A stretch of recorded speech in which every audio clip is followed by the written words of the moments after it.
Today, I'm going to show you how to reset the oil life in your 2024 Mazda CX-50.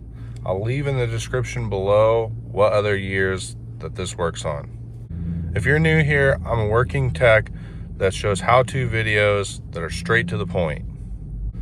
On the CX-50, it doesn't matter if your vehicle's running or not, but you're going to be focusing on this screen and on these controls.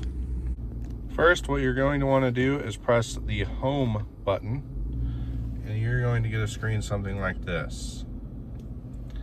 And then you are going to rotate this dial to the left or the right, it doesn't matter, but you're going to scroll up to information.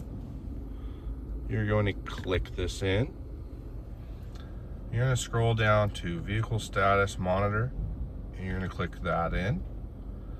You're going to go to vehicle maintenance settings.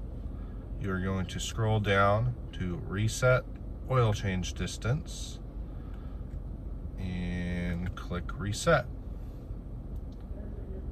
And the remaining distance until the next oil change has been reset. It's easy as that.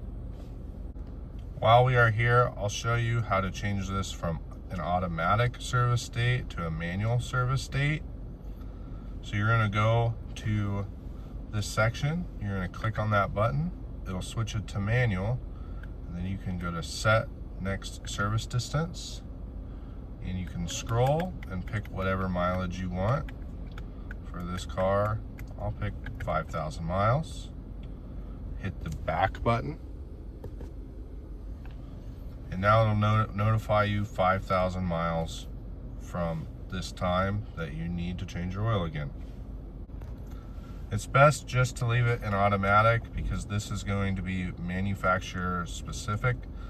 But if you have a different way of doing things, go ahead and set it up however you would like.